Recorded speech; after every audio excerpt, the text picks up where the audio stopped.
La arquitectura británica ha estado en constante evolución desde sus inicios hasta el siglo XX. Estamos hablando de un periodo que abarca prácticamente 1000 años. Sin embargo, los horrores de la Primera Guerra Mundial propiciaron toda una revolución arquitectónica. Este nuevo movimiento se desentendió de la tradición y miró hacia el futuro. Pretendía fascinar, confundir y desbaratar lo que se entendía por arquitectura británica. Me refiero al modernismo. Como ya había pasado con la arquitectura normanda, el nuevo estilo llegado de la Europa continental rompía con todo lo anterior. Igual que hace cientos de años, asumimos este estilo y lo hicimos nuestro. Y de la misma manera surgieron construcciones geniales, pero muchas otras resultaron obras brutales y alienantes.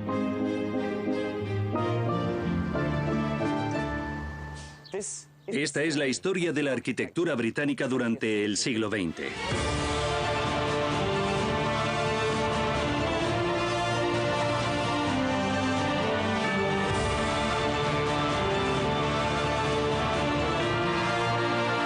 Edificios que inspiraron Gran Bretaña. La Edad Moderna. En la historia de la arquitectura británica predomina la evolución y no la revolución. Sin embargo, en los años inmediatamente posteriores a la Primera Guerra Mundial, se formó un grupo de pensadores, escritores y arquitectos en Europa que dio la espalda a la historia y a la tradición porque consideraba que ese camino era el que los había llevado a la guerra.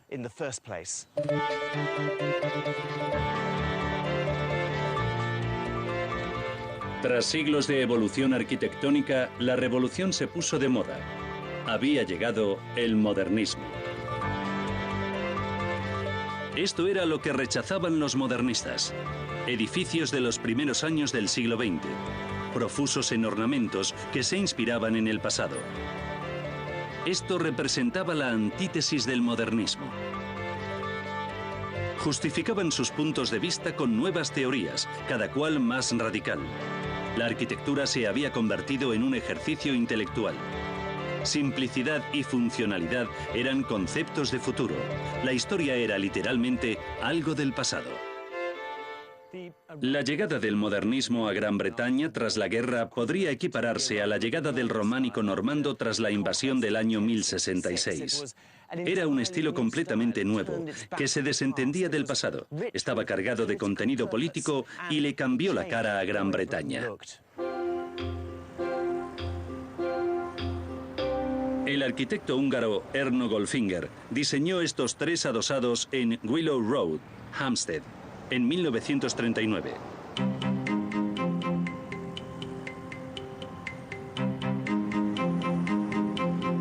Desataron una gran controversia en la ciudad. Erno y su esposa Úrsula vivieron en el del medio. Aquí se pone de manifiesto la existencia de nuevas formas de construir y de vivir a través de la mirada de un personaje con fuertes convicciones idealistas. Uno de sus rasgos particulares era el uso de objetos que se encontraba. En este mueble, por ejemplo, el pie es una sección de viga. Son las típicas cosas que te encontrarías en una obra. Le da un toque industrial. Sí, y es muy ingenioso. Cumple su función a la perfección. El pie de la mesa es en realidad el soporte de una máquina, una fantástica pieza de hierro fundido. Es práctico y barato, ni siquiera hay que adaptarlo. Y la casa está decorada en función de su modo de vida. Se ve como muy ligero. La pared es una gran ventana. Sí, y eso es lo que lo distingue de las casas de antes o de un hogar más convencional de la misma época. Por esta puerta se entra directamente al salón. Aquí la madera da una mayor sensación de calidez, pero a mí no me parece muy práctica. Esas sillas no parecen nada cómodas. Hay muchas líneas rectas, muchas aristas, y la decoración es muy parca. Era una casa didáctica. En unas cartas que Erno le escribió a Úrsula antes de casarse, dice que la casa que se propone construir le enseñará a vivir de una forma menos aburguesada. Supongo que pretendía mostrar una nueva forma de vivir al mundo entero. ¿Y no es eso lo que la gente le reprocha a este tipo de arquitectura?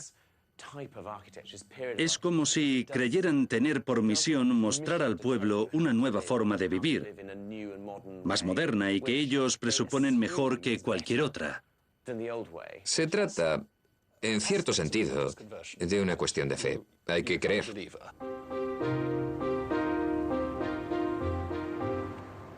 Para los modernistas, la arquitectura era una forma de mostrar su utópica visión de la sociedad al pueblo llano. Venían a decir que quien vive en una casa así tendrá una vida mejor. Si Goldfinger construyó una casa para enseñar a su mujer las bondades del modernismo, un coetáneo suyo, Bertolt Lubetkin, fue aún más allá. Construyó un zoológico donde el pueblo británico pudiera disfrutar y aprender. Anna Kay se dispone a descubrir cómo un simple zoo sirvió de escaparate para el movimiento modernista.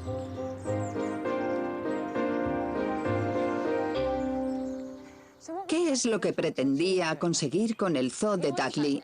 Lubetkin provenía de la Unión Soviética. Para él, la arquitectura era mucho más que un simple edificio. De hecho, creía que con ella se podía cambiar el mundo. El zoo de Dudley, que se inauguró en 1937, constaba de 13 edificios y fue un auténtico escaparate para la arquitectura modernista. Para la región, sumida en una seria depresión, suponía un rayo de esperanza de cara al futuro. Dudley, como toda la región de West Midlands, es una zona eminentemente urbana. Cuando Lubetkin llegó aquí, a finales de los años 30, no había muchos sitios donde divertirse. El zoo le pareció una gran oportunidad para brindar algo de diversión a esta gente y al mismo tiempo presentar la arquitectura modernista bajo un nuevo punto de vista. Era ruso de nacimiento. Había sido testigo de la Revolución Rusa y formó parte del movimiento constructivista que se engendró tras la revolución. Que se haya traído todas esas influencias aquí a Dudley para construir lo que podría considerarse una enorme obra de arte constructivista es algo increíble. Lubetkin estaba convencido de que con sus edificios modernistas y la belleza del paisaje se ganaría el visto bueno de la población. Y su sueño se hizo realidad porque el público acudió en masa. El parque zoológico de Dudley fue un éxito rotundo. El día de su inauguración vinieron 250.000 personas, de las que solo pudieron entrar 50.000. Durante el verano siguiente, el zoo recibió a 700.000 visitantes. Para que os hagáis una idea, ese es el número de gente que pasa hoy en día por Stonehenge. El zoo de Dudley causaba furor.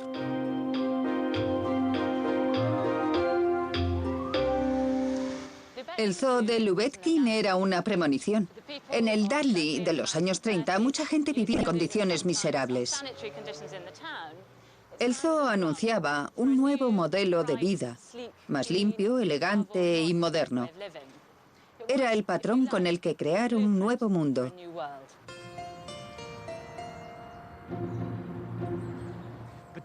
Pero esto no era más que el principio. Los modernistas enseguida iban a experimentar a gran escala.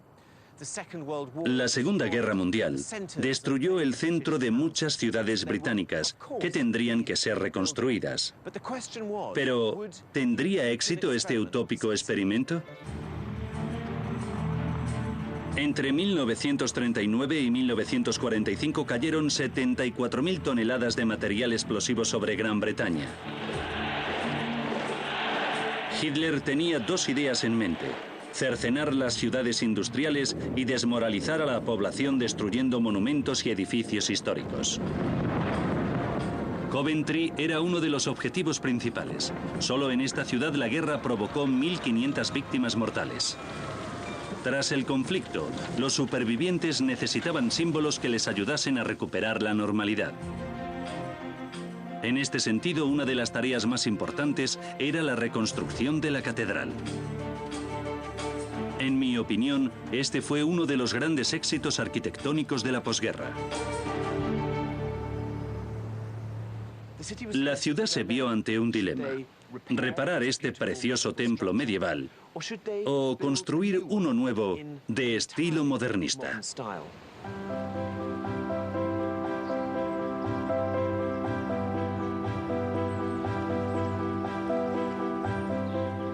Diseñada por el arquitecto escocés Sir Basil Spence e inaugurada en 1962, esta catedral, que está entre las grandes creaciones del modernismo, bebe de una tradición milenaria. Es un espacio enorme, donde se puede ver desde el bautismo, detrás de nosotros, hasta la crucifixión y muerte, de una forma simple, pero meticulosamente organizada. El techo parece una telaraña. Está inspirado en los ojos de una mosca vistos al microscopio. Y, sin embargo, podría pasar por algo puramente gótico. Es como si estuviéramos en una catedral medieval. De eso se trataba. Lo que intentaba esta catedral era aunar tradición y modernidad, algo que se aprecia claramente en la sencillez de la decoración y de la estructura. Me encanta el baptisterio con esas vidrieras. Representa el sol, ¿no? Sí, es el sol de Oriente que se levanta sobre esa pila baptismal tan sencilla, tallada en una piedra traída de Belén. Era como las catedrales medievales que se construían para gente analfabeta. Sin duda, se trata de una catedral para el pueblo, que la pagó de su propio bolsillo.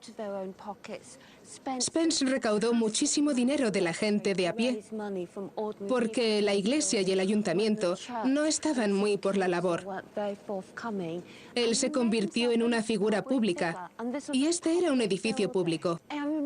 De pequeña, venía aquí con mis padres, y esto estaba siempre abarrotado de gente. Estos peniques que están incrustados por el suelo son el recuerdo más vívido que tengo de mi infancia. La catedral abrió sus puertas en 1962, que casualmente también es el año en el que yo nací. Te estás delatando. Esta es otra de las cosas que me fascina de este edificio. El techo se sostiene sobre unas columnas muy estilizadas y elegantes. Y son de cemento. Pero es bonito igualmente.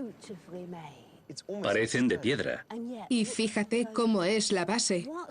Estas piezas de acero tan pequeñas soportan el peso de todo el edificio. Lo que más me gusta de esta catedral es el águila que está sobre el púlpito. Es una escultura de Elizabeth Frink, ¿no? Efectivamente. Me encanta porque recuerda a aquellos atriles que se hacían en los siglos XIII y XIV, pero sin perder un ápice de modernidad. Parece que va a echar a volar sobre los fieles con la palabra de Dios. Es una pieza de arte digna de un museo que, sin embargo, está en un lugar público. Ese era el espíritu de los años 50. De hecho, todas las piezas que hay en la catedral son de artistas de renombre internacional. Además, el diseño del edificio se hizo en función de estas obras, porque fue lo primero que se encargó.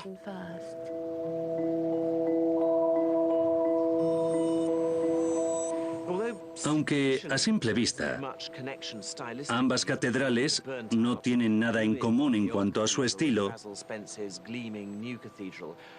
pienso que en el fondo la obra de Spencer entronca directamente con la tradición de los grandes constructores medievales. Una de las claves del éxito de la nueva catedral de Coventry es que su arquitecto supo conectar con el pueblo. De hecho, la gente de Coventry aportó gran parte del dinero que hizo falta para construirla, cosa que en la Gran Bretaña de la posguerra era más una excepción que una regla.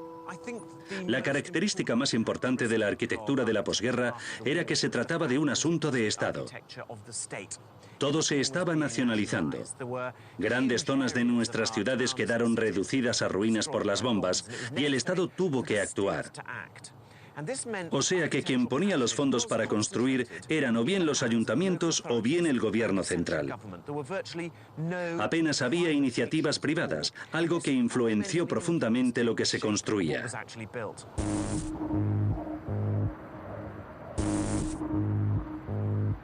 La posguerra fue, arquitectónicamente hablando, una época optimista, ambiciosa e innovadora. En Gran Bretaña nació una nueva visión del modernismo, más depurada y austera. Este movimiento, llamado brutalismo, fue fundado por una pareja de arquitectos e intelectuales, Peter y Alison Smithson. Ambos entraron en escena en los años 50 como una pareja de arquitectos jóvenes y airados. Su objetivo principal era el de provocar y crear polémica en el mundo de la arquitectura. Su primer encargo fue la escuela de Hunstanton, en el norte del condado de Norfolk. Era todo un desafío a la arquitectura de la época que ellos consideraban demasiado seria y conservadora. Su propuesta era una rebelión en toda regla.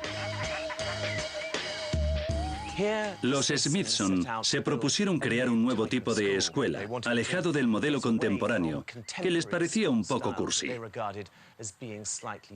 Pero la importancia de este edificio reside en que es el primero del estilo que pretendían crear, el brutalismo.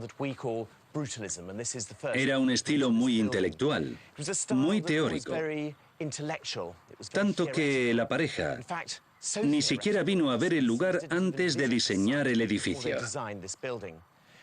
La pregunta que deberíamos hacernos es si un colegio es el sitio más indicado para llevar a cabo un experimento arquitectónico.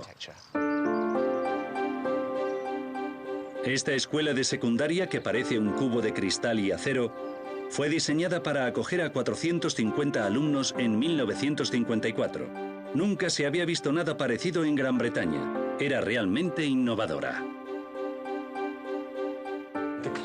Las clases están dispuestas de dos en dos y se accede a cada módulo a través de una escalera. Lo que pretendían con esto era no desperdiciar espacio. Por eso decidieron ahorrarse los pasillos. La otra ventaja es que cuando terminan las clases, los alumnos pueden bajar a este espacio común que conduce a un enorme recibidor en medio de la escuela. La luz entra a través de unos ventanales en el techo y mires a donde mires, todo parece estar diseñado de forma minuciosa y simple.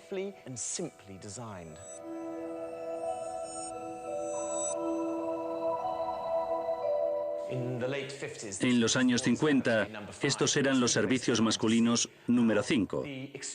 Aquí se puede ver la extrema sencillez del diseño. La posguerra fue un periodo de austeridad en el que los materiales de construcción escaseaban. Para hacer este cubículo se aprovecharon unas tuberías atornilladas entre sí y ancladas al suelo. Es sencillo y barato. Lo mismo pasa con los lavabos. Estos son nuevos, pero están colocados sobre una viga en forma de L. Para llevarse el agua no tenemos una tubería de cobre, que era un material caro, sino un canal de cerámica.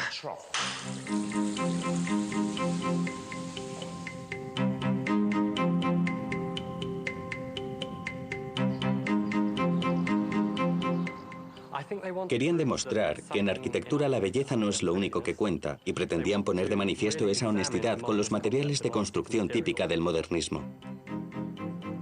Los modernistas defendían que la estructura debía estar a la vista y eso es lo que hicieron aquí. Se ven todas las vigas y los ladrillos.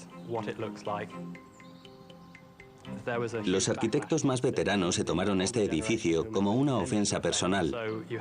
En algunas publicaciones de la época se hablaba de un nuevo barbarismo y decían que no se podía meter a los niños en un edificio así, porque era demasiado tosco, demasiado crudo. La verdad es que para ser un colegio tenía muchos fallos. Con el calor del verano, las ventanas de acero se dilataban haciendo que estallasen los cristales. En mi opinión, no estuvieron muy acertados. Como nunca habían venido aquí, No tuvieron en cuenta que esta es una de las zonas más soleadas de Inglaterra. La mejor playa del norte de Norfolk está aquí al lado. Ese edificio tiene que ser un horno. Lo que pasa es que las viviendas habían mejorado mucho en los últimos 20 años. La calefacción central era algo muy reciente, pero se estaba instalando en todos los hogares de nueva construcción. Supongo que ellos estaban pensando ya en que se desarrollaría un sistema de aire acondicionado que resolviese ese problema. En los años 50 y 60 había una confianza ciega en la tecnología. Construyeron un edificio con vistas a un futuro mejor. Este polémico edificio no es el único malo de la película. El problema es que influenció a muchos otros arquitectos en la década de los 60 y los 70. Para quien quisiera diseñar una escuela modernista, la obra de los Smithson era el modelo a seguir. Hoy en día resulta muy difícil calibrar la influencia que tuvo este edificio. Los Smithson se proponían cambiar la forma de pensar y, por lo tanto, de construir de los arquitectos británicos. Y, de hecho, tuvieron muchos seguidores a nivel internacional, cosa poco habitual en la historia de la arquitectura británica. Pero, a fin de cuentas, la cuestión que nos debemos plantear es si esta escuela fue una fuerza positiva para nuestra arquitectura. Yo creo que no, porque fue el germen del brutalismo, un estilo que se convirtió en el mayor representante del estado del bienestar en los años 50.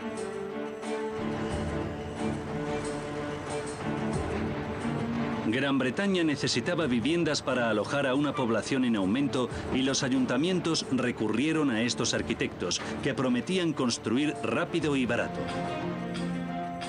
La honestidad en cuanto a los materiales de construcción de la arquitectura brutalista produjo edificios sencillamente feos, comparados con nuestras construcciones tradicionales de madera, piedra y ladrillo.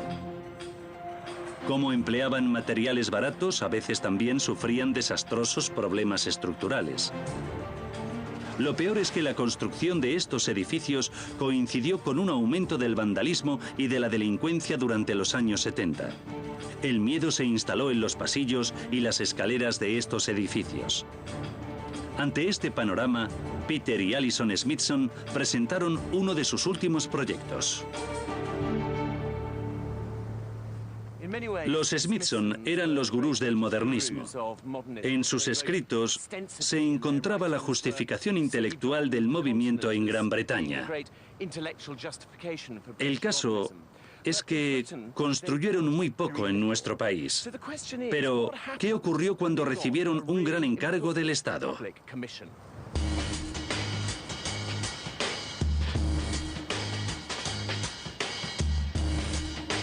El conjunto Robin Hood Gardens, al este de Londres, se construyó en 1972. Es un compendio de todos los males que resultan de construir barato. Está formado por dos bloques que contienen 214 pisos. Aquí podían vivir hasta 1000 personas.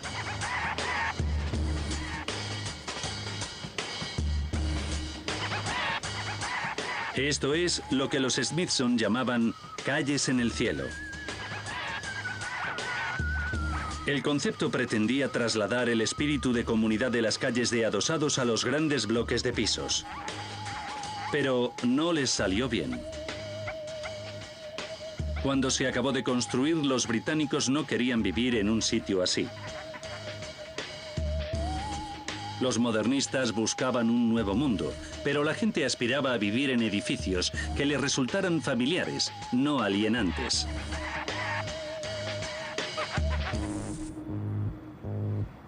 Sería injusto juzgar la arquitectura modernista basándonos solo en este ejemplo.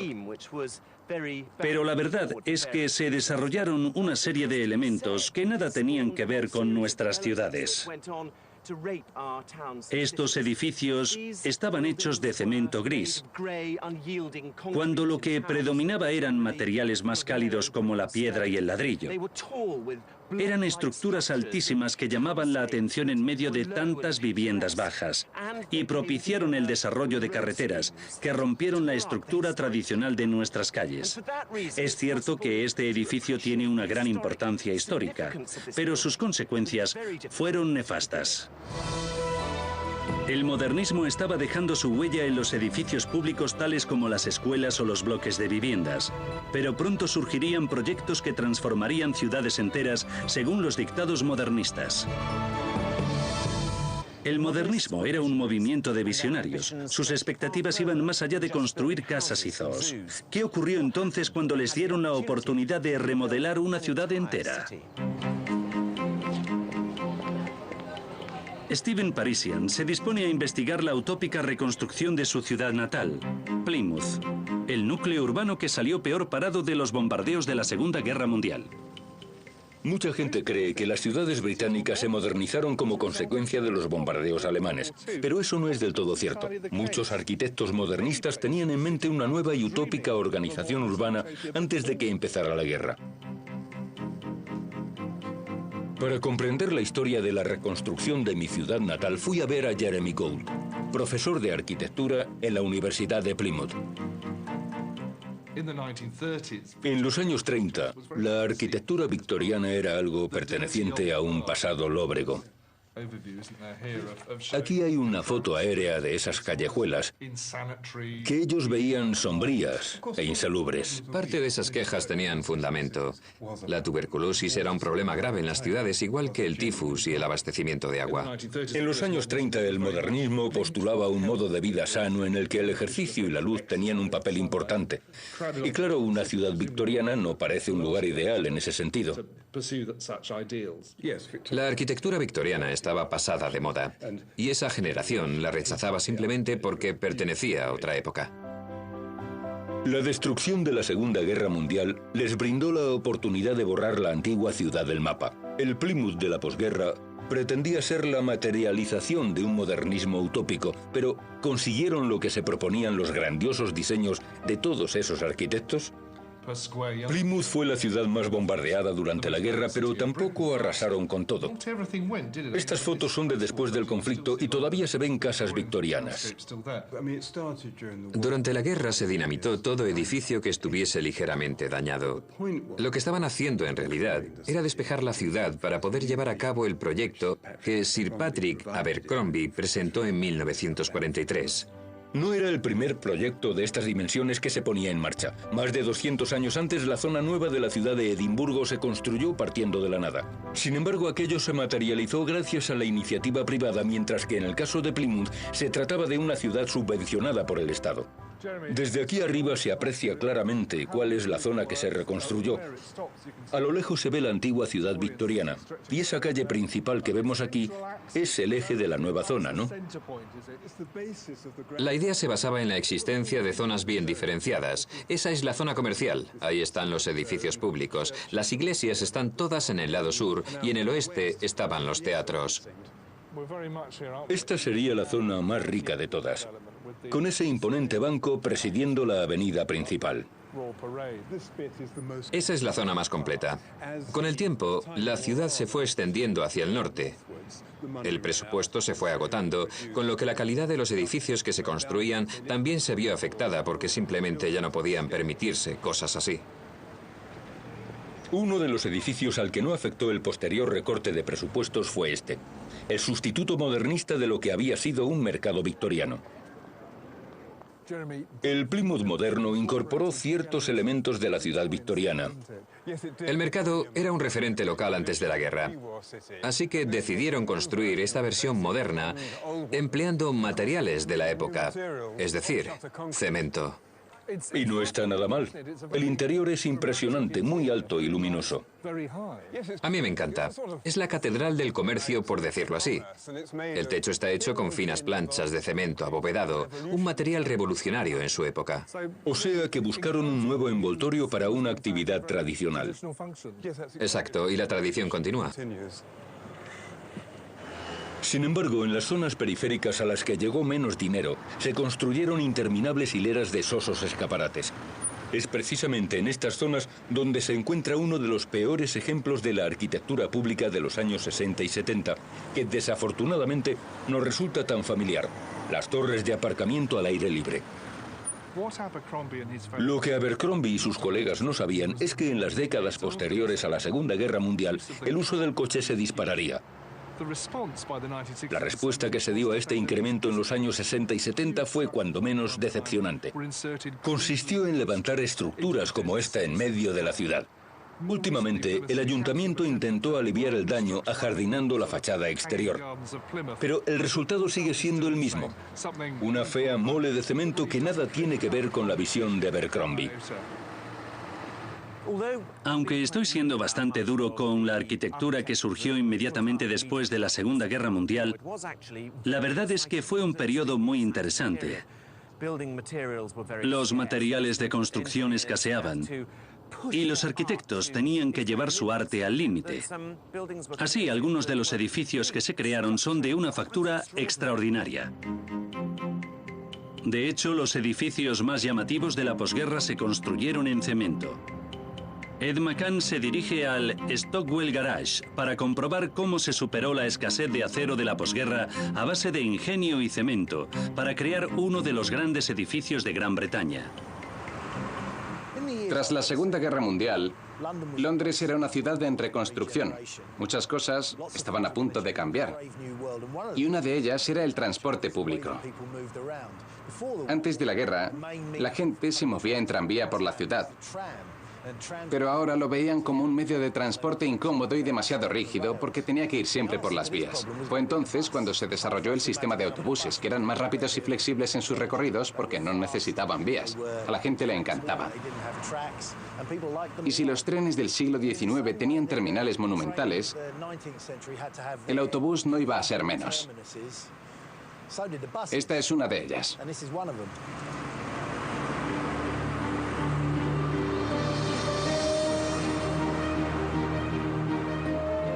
El diseño de este edificio es puramente funcional. Aquí no caben adornos superfluos.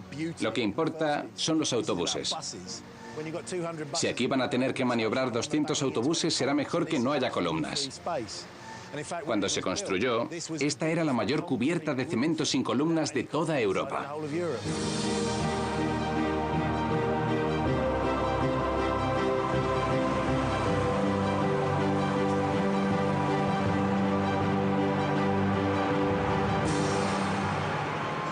Este es un edificio de calidad.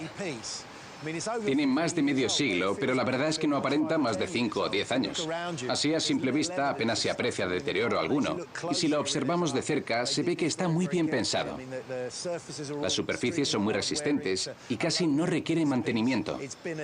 Además, se adapta muy bien a las circunstancias de cada época. Es un gran edificio. Durante la posguerra, Gran Bretaña trató de reducir su deuda externa exportando toda la producción de acero, por lo que el cemento era el material de construcción predilecto para estos grandes edificios. Pero ¿de dónde sacarían la inspiración para crear un tejado así? La comparación con una catedral es casi inevitable. Ambas construcciones tienen elementos en común, como los arcos y el techo abovedado. Igual que en las catedrales góticas y románicas, los arcos permitían crear espacios en los que poder colocar ventanas por donde entrase la luz. Como veis, aquí tenemos unos enormes arcos de 55 metros de envergadura, con una bóveda de cañón entre ellos a lo largo de todo el edificio. Los extremos de estos arcos soportan una carga de 400 toneladas. Eso es lo que pesan 60 autobuses de 2 pisos, que uno encima del otro alcanzarían la altura de la Torre Eiffel. Si esto fuera una catedral gótica, aquí tendría que haber un buen contrafuerte que contuviera el empuje del arco. Pero no lo hay. En este edificio, la carga horizontal desciende por este enorme pilar hasta una barra de acero que está encastrada en el cemento, bajo el suelo, y que va hasta el otro lado del edificio evitando que los arcos cedan.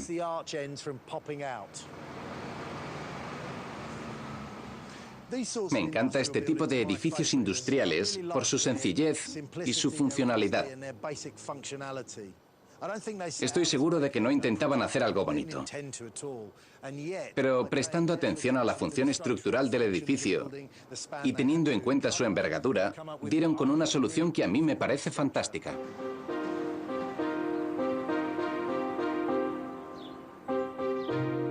En los campos de las universidades británicas de los años 60 se construyeron muchos edificios modernistas. La Universidad de St. Catherine en Oxford, del arquitecto Arne Jacobsen, conjugaba a la perfección modernismo y tradición. El diseño seguía los preceptos modernistas, pero la forma imitaba la de las universidades medievales. Jacobsen lo diseñó todo. Desde la torre de la campana y los edificios, hasta la cubertería del comedor.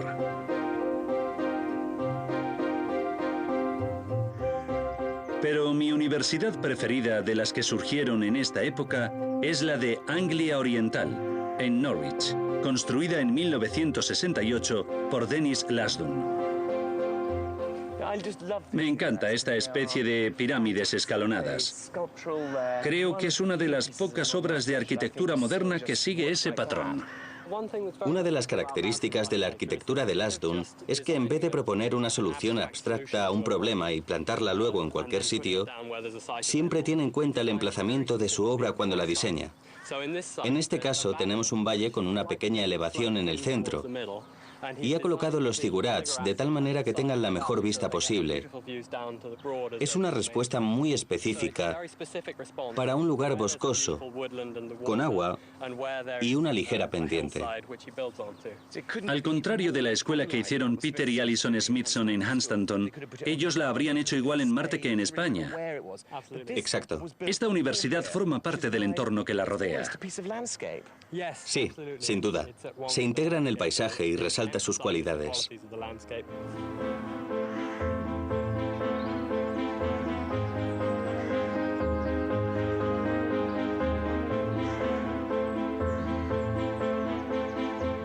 Un edificio no solo es una bonita pieza de arte. Lasdun analizó el proyecto junto a su cliente, el rector de la universidad. De ahí que su distribución se adapte perfectamente a su cometido. Se puede acceder a las habitaciones de los estudiantes a través de estos pasillos exteriores. De cuando en cuando un hueco en el edificio te permite ver el paisaje en toda su amplitud. Es un efecto muy cinematográfico.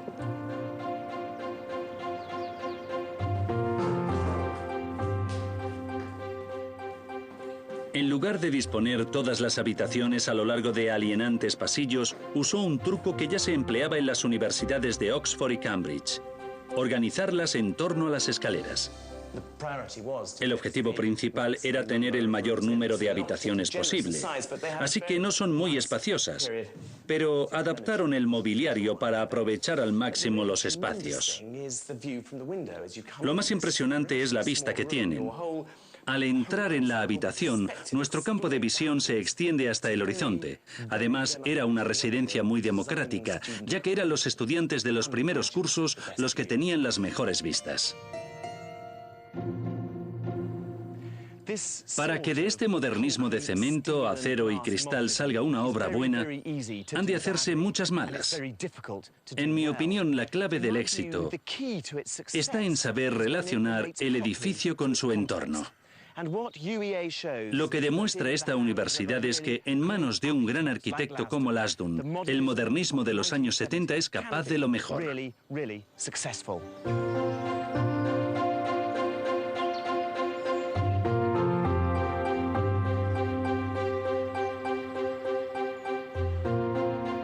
Dennis Lasdun también diseñó el Royal National Theatre, que se construyó a mediados de los años 70. Era una de las obras cumbres del brutalismo. Aunque se trata de un magnífico edificio, llama demasiado la atención. Es como si una nave espacial hubiera aterrizado junto al Támesis. La Universidad de Anglia Oriental encaja en su entorno e interactúa con el paisaje que la rodea.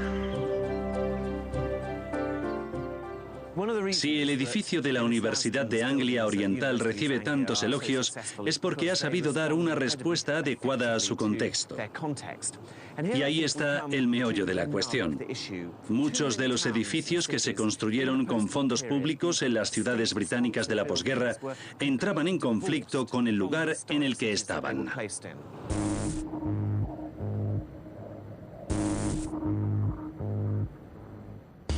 La pregunta es posible construir edificios modernos en el casco antiguo de nuestras ciudades?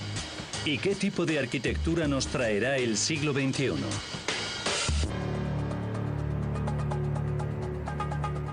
El verdadero caballo de batalla de la arquitectura británica de la posguerra eran los bloques de viviendas. Uno de los ejemplos más controvertidos es el edificio Barbican. Construido por el Ayuntamiento de Londres durante los años 60 y 70, poco a poco la gente ha ido aprendiendo a quererlo. Con 2.014 viviendas y 16 hectáreas, se trata de uno de los complejos más grandes de la capital. Cuando se terminó de construir, el público se mostró muy escéptico ante esta obra de brutalismo puro.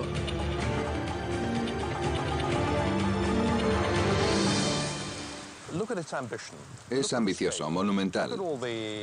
Hace referencia a la arquitectura europea, sobre todo a la francesa. Durante 25 años ha generado un debate muy interesante en torno a la pregunta ¿qué es lo que tanto nos inquieta de este edificio? En mi opinión, es que se trata de una antítesis deliberada de todo lo británico. Aunque a mucha gente la brutal arquitectura del Barbican le resulta ajena, nadie le niega un cierto atractivo.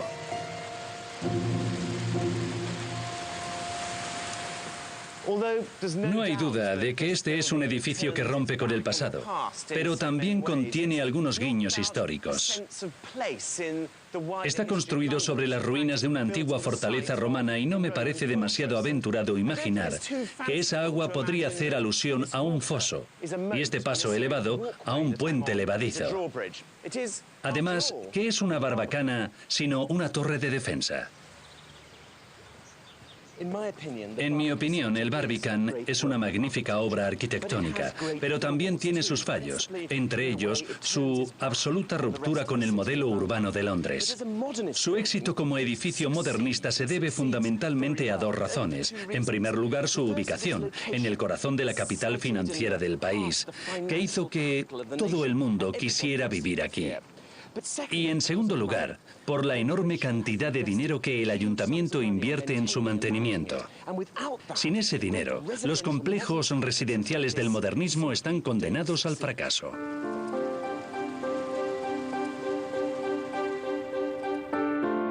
Pero al otro lado del Támesis, junto al edificio del National Theatre, se levanta un complejo habitacional que nos muestra el camino a seguir.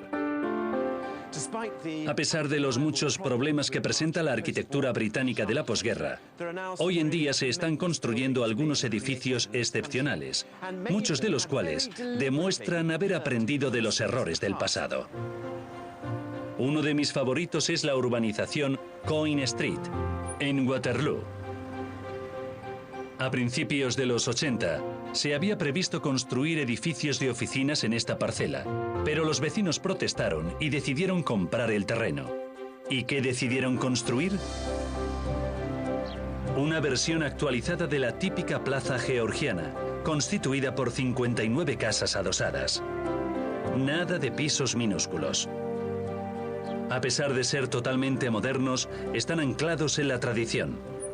Representan la evolución y no la revolución. Es como una plaza de la época georgiana, porque se trata de un bloque urbano con un espacio central que comparten una serie de viviendas individuales. Es un conjunto muy original, pero no rompe con toda la tradición anterior. La originalidad de la urbanización reside precisamente en retomar un modelo que ya existía. Las circunstancias han cambiado mucho, pero eso no quiere decir que tengamos que desechar las cosas buenas de otros estilos arquitectónicos, como en este caso el tamaño y la disposición de las viviendas. Hace poco visité la escuela de Hunstanton que diseñaron Peter y Alison Smithson, y es el típico ejemplo de un edificio que se creó en un mundo ideal y luego lo colocaron en el medio de Norfolk y pusieron a unos cuantos niños dentro para que pareciera un colegio. Lo que vosotros hicisteis aquí es todo lo contrario. Aquí no vive la aristocracia, sino gente que trabaja en la ciudad, pero no se ha escatimado en gastos. Tienen paneles solares para calentar el agua y un cuarto de basuras de diseño. Esto es arquitectura de calidad y no la del complejo de Robin Hood Gardens, que se construyó a base de teoría barata. La mayoría de los edificios de viviendas que se construyeron durante la posguerra eran bloques de cemento feos y alienantes. La urbanización de Coin Street demuestra que con un presupuesto ajustado se pueden hacer casas en las que apetezca vivir. Y no se trata de una imitación, simplemente se basa en los fundamentos que se derivan de 1000 años de evolución arquitectónica. El modernismo interrumpió la evolución natural de la arquitectura británica, alejando sus creaciones del tipo de edificio que inspiró Gran Bretaña. Sin embargo, venir a Coin Street me llena de optimismo. Aquí veo a arquitectos que se están reconciliando con el pasado y cuyos edificios harán de este país un sitio mejor en el que vivir. Esta es la historia de la arquitectura en Gran Bretaña.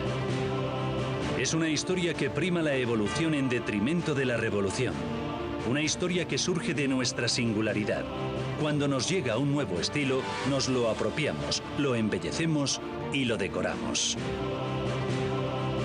Es una historia que se forjó gracias a la genialidad y a la clarividencia de nuestros arquitectos y empresarios, y no por el poder y la autoridad del Estado.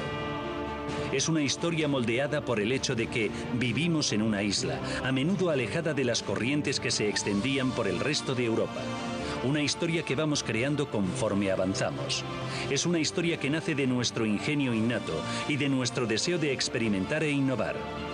Así son los edificios que inspiraron Gran Bretaña, dieron forma a nuestro país y ahora también a nuestras vidas.